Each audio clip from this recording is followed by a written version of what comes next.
Welcome to today's deep learning class. Today we'll discuss backpropagation algorithm.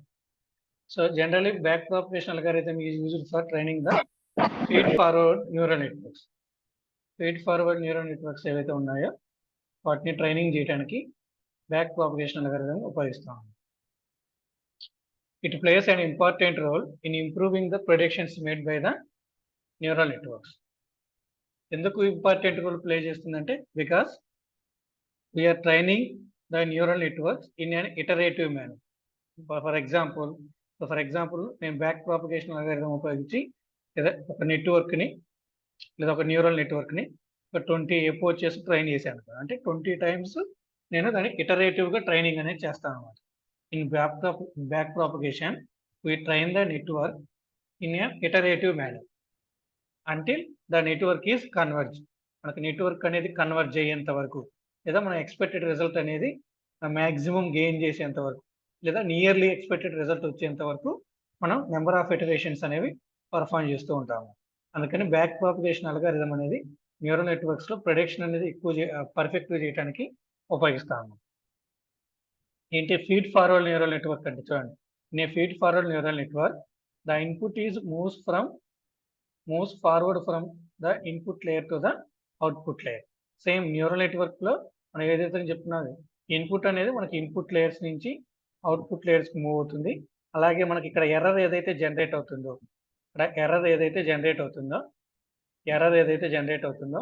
ఆ error అనేది మళ్ళీ మనకు బ్యాక్ ప్రాపగేట్ అవుతుంది ఎర్రర్ అనేది. సో ఎర్రర్ ఎలా క్యాలిక్యులేట్ చేస్తాం? The difference between the predicted output and the actual అవుట్పుట్కి ప్రెడిక్టెడ్ అవుట్పుట్కి డిఫరెన్స్ ఏదైతే ఉంటుందో ఆ ఎర్రర్ని మన లాస్ ఫంక్షన్ అనేది క్యాలిక్యులేట్ చేస్తుంది. That error will be back propagated and the weights in the hidden layers are updated. Hidden లేయర్స్లో వెయిట్స్ ఏవైతే ఉంటాయో మనం అవి అప్డేట్ చేస్తాము. సో ఇప్పుడు మనం ఈ గ్రేడియంట్ డిసెండెంట్ బ్యాక్ ప్రాపగేషన్ ఉపయోగించాలో చూద్దాం. సో అవుట్పుట్ అనేది మనకి ఇన్పుట్ అనేది ఎలా మూవ్ అవుతుంది? ఇన్పుట్ లేయర్స్ నుంచి అవుట్పుట్ లేయర్స్ మూవ్ అవుతుంది. Back propagation helps improve the neural networks output. ఈ బ్యాక్ ప్రాపగేషన్ అల్గారిథం అనేది మనం అవుట్పుట్ని ఇంప్రూవ్ చేయడానికి ఉపయోగిస్తాం. It does this by propagating the error backward from the output layer to the input layer. మరి ఏ విధంగా improve చేస్తుంది మీ back propagation algorithm మీ network యొక్క performance ఏంటంటే buy back propagating the error from output layer to the input layer. Input layers నుంచి మనకి input అనేది output లేయర్కి ఏ విధంగా వెళ్తుందో అదే విధంగా మనకు అవుట్పుట్ లేయర్స్లో వచ్చినటువంటి ఎర్రర్ అనేది అవుట్పుట్ లేయర్ నుంచి మళ్ళీ ఇన్పుట్ లేయర్కి బ్యాక్ ఆపోజిట్ డైరెక్షన్లో మనం దాన్ని ప్రాపగేట్ చేస్తాం అన్నమాట. To understand how back propagation works, let us first understand how feed forward neural networks will works. Generally feed forward neural networks లో మనకి ఏంటంటే టోటల్గా for example let us consider this circuit. ఈ ఫీడ్ ఫార్వర్డ్ నెట్వర్క్ సర్క్యూట్ చూడండి. These are the input weights x1, x2 and x3 are the input layers. here we give the input to మనం ఎక్కడైతే input supply చేస్తామో ఆ input layers అనమాట. అలాగే ప్రతి ఇన్పుట్కి for example x1 అనేటటువంటి ఇన్పుట్కి నాకు 3 వెయిట్స్ ఉన్నాయన్నమాట. x1 అనేటటువంటి ఇన్పుట్కి 3 వెయిట్స్ ఉన్నాయి. అలాగే x2 అనేటటువంటి ఇన్పుట్కి 3 వెయిట్స్ ఉన్నాయి. x3 అనేటటువంటి ఇన్పుట్కి 3 వెయిట్స్ ఉన్నాయి. That means the x1 will connect 3 hidden layers, x2 will connect 3 hidden layers, x3 will connect 3 hidden layers. ఈ ప్రతి ఇన్పుట్కి మనకు సర్టెన్ వెయిట్ అనేది కంపల్సరీగా ఉంటుందండి. సో మనం అంతకుముందు చెప్పుకున్న విధంగా మనకి ఈ వాల్యూస్ అనేవి ఎలా క్యాలిక్యులేట్ అవుతాయి?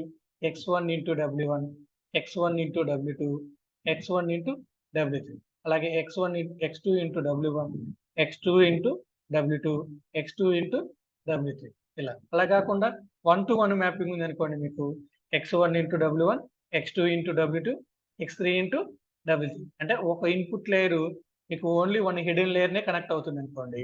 అలాంటప్పుడు x1 into w1 plus x2 into w2, x3 into w3 ఇలా మల్టిప్లై అయ్యి ఇక్కడ క్యాలిక్యులేషన్స్ అనేవి జరుగుతాయి.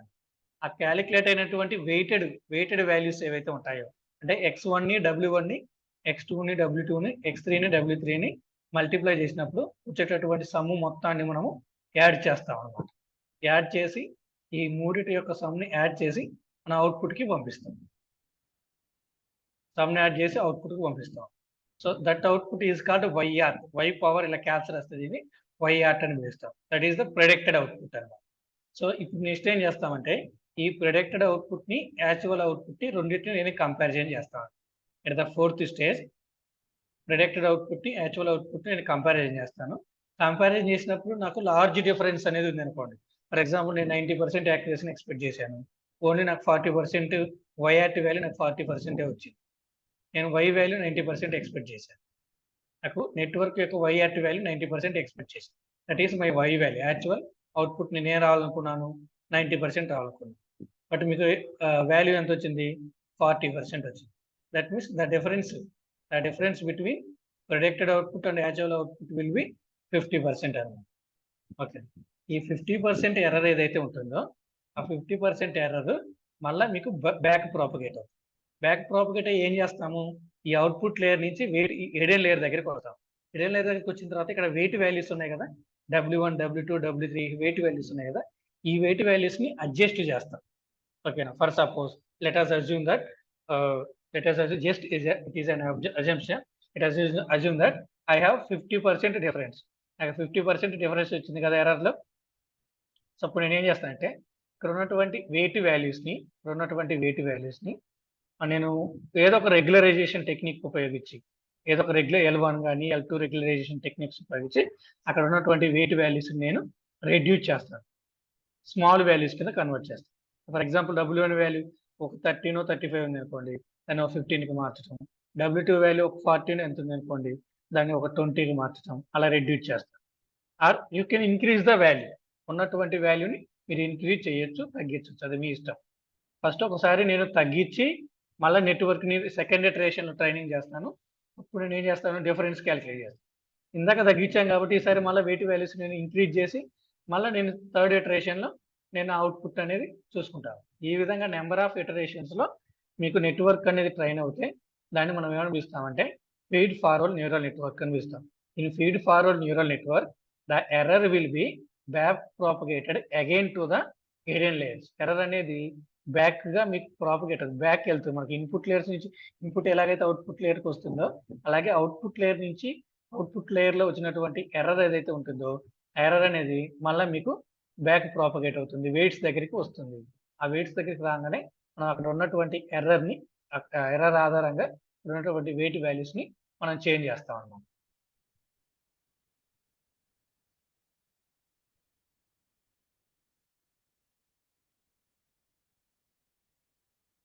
సో అర్థమైందా? ఎందుకు మనం ఈ అల్గారిథం అనేది ఉపయోగిస్తాం back propagation? Back propagation algorithm is mainly used to generate the significant output or expected output, such that by back propagating the errors from output layer to the input layer. Output layer నుంచి మళ్ళీ input లేయర్‌కి తీసుకురావడం. ఈ విధంగా మీకు back propagation అనేది లేదనుకోండి.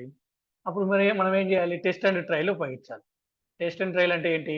First ఒక set of inputs ఉపయోగించాను. X1, X2, X3 అప్పుడు నాకు ఎర్రర్ అనేది లార్జ్ డిఫరెన్స్ వచ్చింది. మళ్ళా ఇంకో సెట్ ఆఫ్ ఇన్పుట్స్, అలా టెస్ట్ అండ్ ట్రైల్ ఎర్రర్ లెక్క మనం ట్రైనింగ్ అనేది చేయాల్సి వస్తుంది మోడల్. అప్పుడు మీరు ఇటరేటివ్‌గా మోడల్‌ని ట్రైనింగ్ అనేది చేయడం అనేది కుదరదు. It becomes a statistical training అనేది అవుతుందన్నమాట. డైనమిక్ నేచర్‌ని కలిగి ఉండదు. సో అది ఒక డిసడ్వాంటేజ్ అవుతుంది. సో ఏంటి డిఫరెన్స్ ఏంటి? బ్యాక్ ప్రాపగేషన్‌కి గ్రేడియంట్ డిసెండెంట్ అంటే బ్యాక్ ప్రాపగేషన్ అంటే ఏంటి? An algorithm for calculating the gradient of the cost function. అంతే కదా! Gradient of the cost function అంటే ఏంటి? మీకు అవుట్‌పుట్ డిఫరెన్స్. అవుట్‌పుట్ యొక్క కర్వ్ మీకు రిజల్ట్‌లో అవుట్‌పుట్ లేయర్‌లో డిస్‌ప్లే అయినటువంటి రిజల్ట్ యొక్క కర్వ్ ఏదైతే ఉంటుందో అది యాక్చువల్ కర్వ్‌కి ఎంత డిఫరెన్స్‌లో ఉంది? లేదా యాక్చువల్ కర్వ్‌కి మీకు ఎంత డిస్టెన్స్‌లో ఉంది? అనేటటువంటిది కాలిక్యులేట్ చేయడం అన్నమాట. కాస్ట్ ఫంక్షన్ యొక్క గ్రేడియంట్. అదే గ్రేడియంట్ డిసెండెంట్ ఎందుకు ఉపయోగిస్తాం? Gradient descendent is a optimisation algorithm to find the weights that minimises the cost function. Cost function యొక్క గ్రేడియంట్‌ని మినిమైజ్ చేయటానికి ఉపయోగించేటటువంటి optimisation algorithm gradient descendent. Requirements ఏంటి? Differentiation via the chain rule. Compulsory chain rule అంటే ఏంటి? ఇటరేటివ్గా అనమాట. So first ఇటరేషన్లో వచ్చినటువంటి result ఆధారంగా నేను పారామీటర్స్ అప్డేట్ అనేది చేస్తాను. మళ్ళీ సెకండ్ ఫేజ్లో వచ్చినటువంటి రిజల్ట్ ఆధారంగా మళ్ళీ పారామీటర్స్ అప్డేట్ చేస్తాను. దట్ మీన్స్ ఒక ఇటరేషన్లో వచ్చినటువంటి రిజల్ట్ అనేది ఇంకో ఇటరేషన్ దాని యొక్క ఎఫెక్ట్ అనేది చూపిస్తుంది అన్నమాట కంపల్సరీగా. దాన్ని మనం చైన్ రూల్ అని పిలుస్తాం. ఇక్కడ రిక్వైర్మెంట్స్ ఏంటి? గ్రేడియంట్ డిసెండెంట్లో gradient via back propagation and learning rate. So gradient డిసెండెంట్లో మీకు ఏం చెప్పాము? మనం బ్యాక్ ప్రాపగేషన్ ఉపయోగిస్తాము. అలాగే మెయిన్ ఏంటి? Learning rate. మీరు పారామీటర్స్, ఇన్పుట్ పారామీటర్స్ ఏవైతే ఇస్తున్నారో ఆ ఇన్పుట్ పారామీటర్స్ అనేవి కరెక్ట్గా ఇవ్వాలన్నమాట. Learning rate. When you are learning, so the learning rate should be such that your gradient should be converged very fastly. Learning rate అనేది ఎలా ఇవ్వాలి? మనం మీ గ్రేడియంట్ అనేది త్వరగా కన్వర్జ్ అయ్యే విధంగా ఉండాలి. కన్వర్జ్ అనేది ఎక్కడ అవుతుంది మనకు? లాస్ ఫంక్షన్ లోకల్ మినిమా ఏదైతే ఉంటుందో, లాస్ ఫంక్షన్ యొక్క లోకల్ మినిమా ఏదైతే ఉంటుందో, లాస్ ఫంక్షన్ లోకల్ మినిమా దగ్గర మనకు గ్రేడియంట్ అనేది త్వరగా కన్వర్జ్ అవుతుంది. అలా కన్వర్జ్ అయ్యే విధంగా మీరు లెర్నింగ్ రేట్ అనేది ఇవ్వాలి. These are the 2 requirements. Process ఏంటి? బ్యాక్ ప్రాపగేషన్ ఏం చేస్తాం?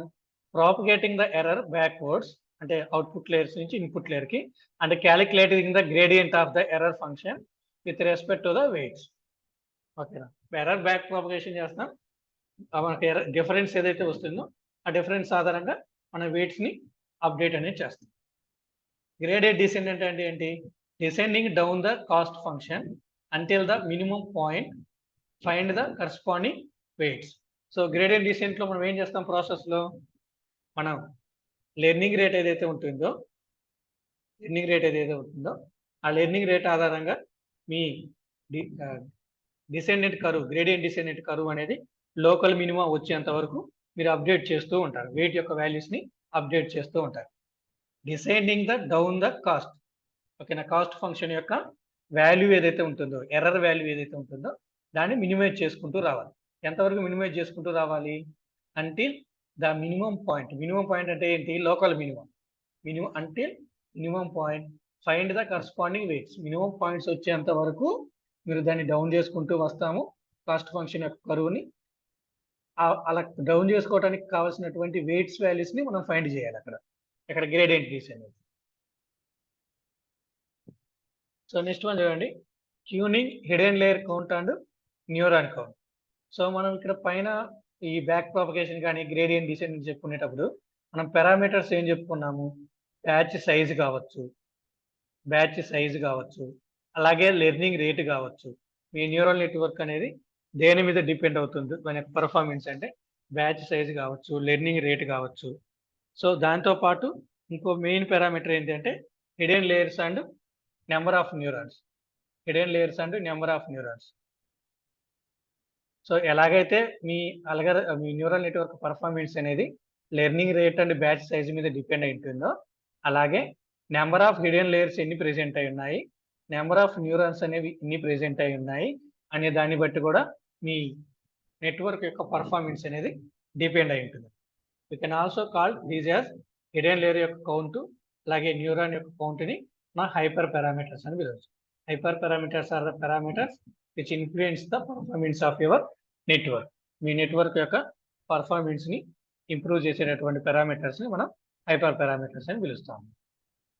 When it comes to the hidden layer, the main concerns are how many hidden layers, how many neurons are required. For example మీరు hidden layers ని hyper parameter కింద తీసుకున్నారనుకోండి, మీకు ఎన్ని hidden layers ఉన్నాయి ఉంటే, ఫర్ ఎగ్జాంపుల్ ఒక 10 హిడెన్ లేయర్స్ ఉన్నాయనుకోండి, 10 హిడెన్ లేయర్స్లో మీకు ఎన్ని న్యూరాన్స్ అనేవి ప్రెజెంట్ అయి ఉండాలి అనేది డిసైడ్ చేయాలన్నమాట. This decision will also have the effect on your result. Me result మీద ఎఫెక్ట్ అనేది కంపల్సరీగా ఉంటుంది. ఫర్ ఎగ్జాంపుల్ మీకు 0 హిడెన్ లేయర్స్ ఉన్నాయనుకోండి, మీకు అసలు హిడెన్ లేయర్సే లేవు, only capable of representing linear separable functions or decisions. మీకు హిడెన్ లేయర్స్ అనేవి ఏం లేకుంటే జస్ట్ మీ న్యూరల్ నెట్వర్క్ ఎందుకు ఉపయోగిస్తాం?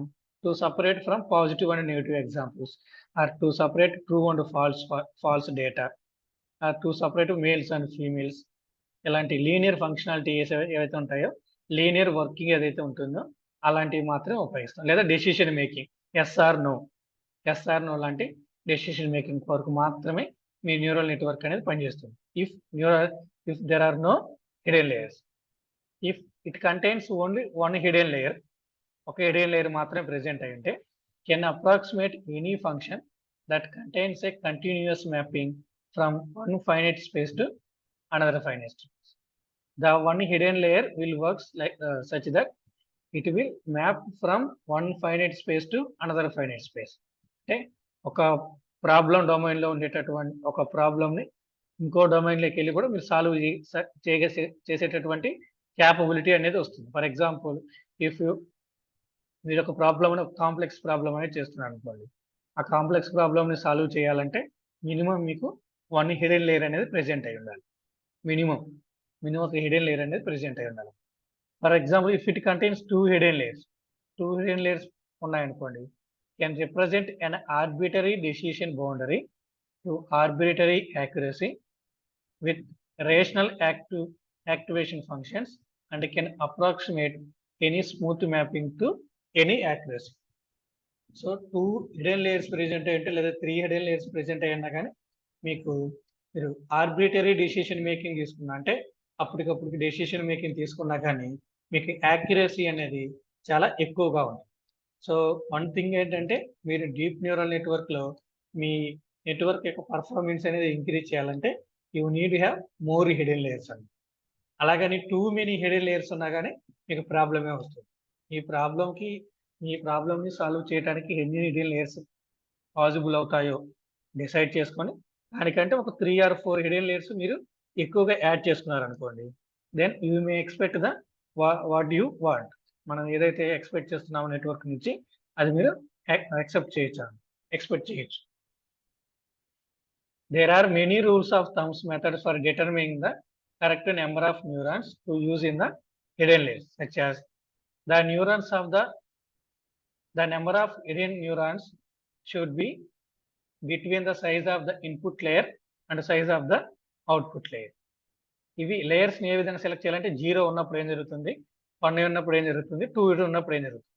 అలాగే న్యూరాన్స్ ని ఎలా సెలెక్ట్ చేయాలంటే ఫస్ట్ రూల్ ఏంటంటే, నెంబర్ ఆఫ్ న్యూరాన్స్ అనేవి మీ నెట్వర్క్ లో ఇన్పుట్ సైజు అవుట్పుట్ సైజుకు మధ్యలో ఉండాలి వాటి యొక్క values. For example, input layer లో నాకు 10 న్యూరాన్స్ ఉన్నాయి, అవుట్పుట్ లేయర్ లో 10 న్యూరాన్స్ ఉన్నాయి, ఓకేనా. అప్పుడు హిడెన్ లేయర్స్ లో ఎన్ని న్యూరాన్స్ ఉన్నాయంటే 10కు మధ్యలో ఉండాలి, 10కు లోపు ఉండాలి. ఫర్ ఎగ్జాంపుల్, ఇన్పుట్ లో నాకు 10, అవుట్పుట్ లో ఒక 20 ఉన్నాయి అనుకోండి, దెన్ మీ హిడెన్ లేయర్స్ లో ఉండేటటువంటి న్యూరాన్స్ ఇన్ బిట్వీన్ 10 and 20 ఉండాలి. That is the first rule. Second rule ఏంటి, the number of hidden neurons should be 2/3 the size of the input layer plus the size of the output layer. So 10 లో 2/3, 10 input layers అనుకోండి, 10 లో 2/3 plus 20 output layers ఉన్నాయనుకోండి, plus 20. ఎన్ని వస్తే అన్ని మీరు తీసుకోవచ్చు. అలాగైనా మీరు న్యూరాన్స్ తీసుకోవచ్చు. లేదా the number of hidden neurons should be less than the twice the size of the input layer. Twice the size of the input layer అంటే ఏంటి, ఫర్ ఎగ్జాంపుల్ నాకు ఇన్పుట్ లేయర్ సైజు 10, దానికి ట్వైస్ అంటే ఎంత, 20, అంటే 20 కంటే తక్కువ ఉండాలి అని అంటుంది. So these are the sum of the rules which are followed to select the number of neurons present in your hidden layers.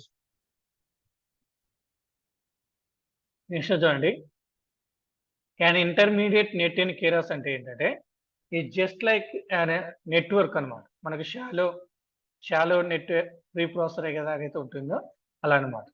The first few stages of intermediate net in Keras Jupyter notebook are identical to those of its shallow net preprocessor.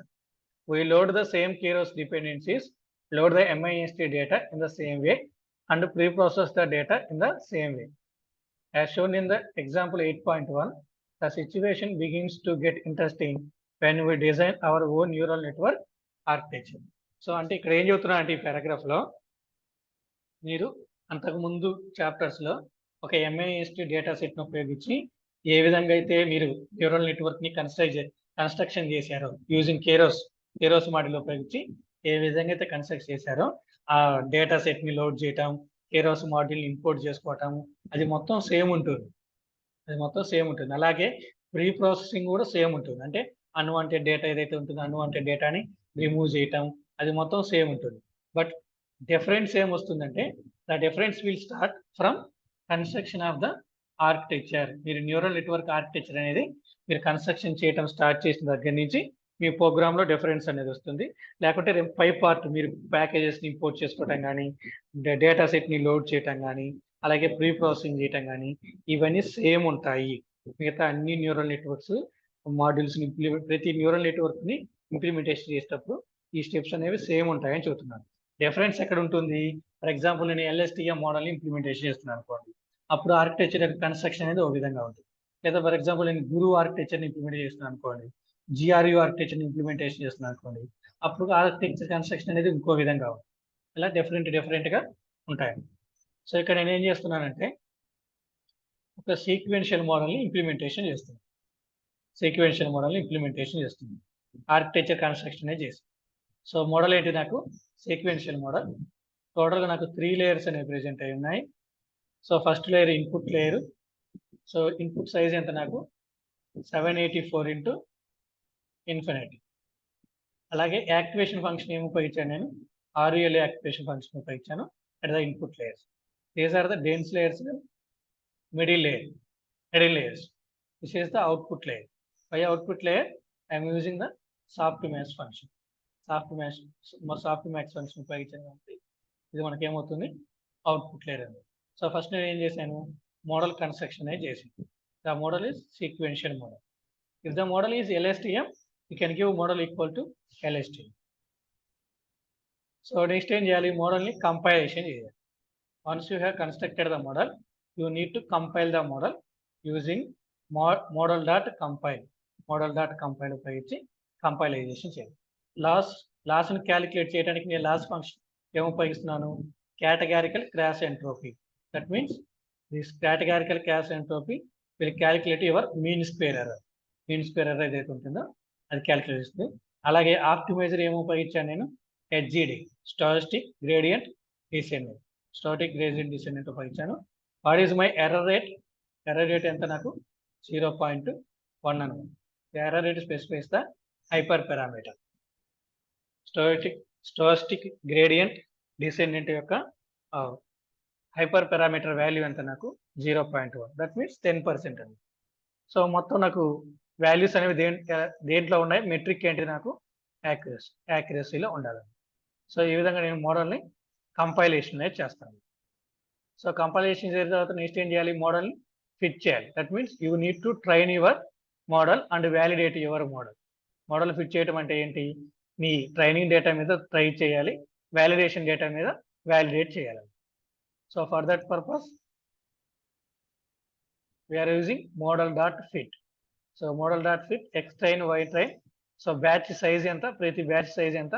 128. అంటే original data set లో ఉన్నటువంటి original data set ని నేను different batches కింద divide చేశాను. ప్రతి batch size 128. టోటల్గా ఎన్ని టైమ్స్ నేను ఇటరేట్ చేస్తున్నాను? మన మోడల్ని 20 టైమ్ ఇటరేట్ చేస్తున్నాను. FOC ఈక్వల్ టు 20 అంటే ఏంటి? 20 టైమ్స్ ఇటరేట్ చేస్తున్నాను. సో నా స్టెప్ లెర్నింగ్ రేట్ ఎంత ఇచ్చాను? నేను 1 ఇచ్చాను. లెర్నింగ్ రేట్ ఎంత? 1. అలాగే ఇమీడియట్ గా నాకు మోడల్ అనేది ట్రైనింగ్ అయిపోయిన తర్వాత నేను వ్యాలిడేషన్ అనేది చేస్తాను. దేని మీద వ్యాలిడేషన్ చేస్తున్నాను? వ్యాలిడేషన్ డేటా సెట్ మీద, X validate and Y validate. So this is an intermediate net in Keras.